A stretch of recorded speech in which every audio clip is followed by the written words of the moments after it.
তখন আমি আপনি আর কোনো খেয়াল আমার হয় না, বুড়া বুড়ি যা করছে করুক গা, আমরা ঠিক তো আছি।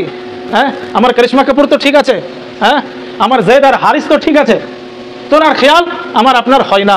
দেখেন একটা জামানা আমার আপনার সবারই উপর আসবে। আজকে আমি ছেলে আছি, কাল আমার বিয়ে হবে, আমারও ছেলে আর সন্তান হবে, কাল ছেলের সন্তান হওয়ার পর সে ছেলের বিয়ে আমি দেবো, সে মেয়ের আমি বিয়ে দেবো, তখন আমি শ্বশুর হয়ে যাব, তখন আমি নানা হয়ে যাব, তখন আমি একদিন নানি হয়ে যাব, তখন একদিন আমি খালা হয়ে যাব। তো পরস্পর এই কাহানি চলতে থাকবে কাল কিয়ামত পর্যন্ত। কিন্তু আমার আপনার খেয়াল হয় না, না না না না, আমি কাউরি শ্বশুরও হব না, আমি কাউরি বাপও হব না, আমি কাউরি খালাও হব না, আমি কাউরি নানিও হব না, আমি কাউরি চাচিও হব না, আমি কিছুই হব না। আমি এখন যা আছি তাই থাকবো। জি, আমি এখন যা আছি তাই আমি থাকবো। যেমন এই বান্দা রয়েছে, কি নাম? বুলবুল। হ্যাঁ, এই বুলবুল আজ 5 বছর আগে যেমন ছিল তাই আছে।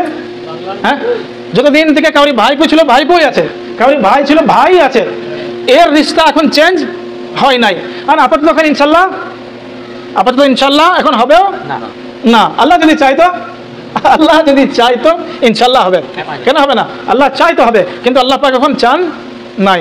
তো মোহতারাম বুজুর্গ আর দোস্ত, সময় বেশি নাই, অনেক দূর আছে মসজিদ, হেঁটে যেতে হবে, গাড়ি ঘোড়া আর টোটো নাই।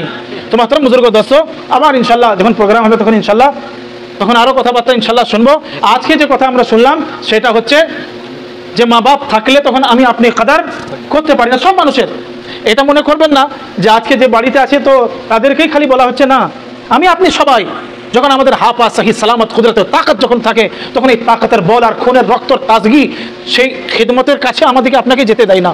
যখন সময় হয়ে যায়, মা বাপ আমার আপনার কাছ থেকে যখন সরে চলে যায়, তখন আফসোস আর হাসরত হয়, কিন্তু সে আফসোস হাসরত হয়ে কোনো লাভ আর হবে না। হ্যাঁ, তো মোহতারাম বুজুর্গ দোস্ত, আমার আপনার এই বুজুর্গ যেনার 7-8টা সন্তান, জানাব কি পেহলওয়ান সাহেব, হ্যাঁ, এই যারা ইনার যারা সন্তান আছে তাদের কাছে আমার রিকোয়েস্ট একটা রইল যে বাপ এখন একা আকেলা, হ্যাঁ, আর তো দুটো ঝামেলা নাই, একা আকেলা আছে, হ্যাঁ, খিদমত করেন, একটু সেবা করেন, হ্যাঁ, মা বাপের একটু দেখাশোনা করেন, ইনশাল্লাহ আপনার সদিকে আল্লাহ মাফ করে জান্নাত দেবে।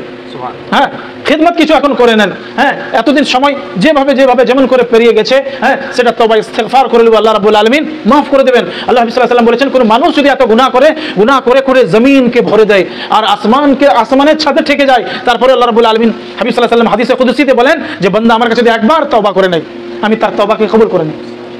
হ্যাঁ, তো মোহতারাম বুজুর্গ আর দোস্ত, আল্লাহ রাব্বুল আলামিনের কাছে আমি আপনি দোয়া করব, আমাদের যাদের মা বাপ রয়েছে তাদের খিদমত আমরা ইনশাআল্লাহ করবো বা ইনশাআল্লাহ।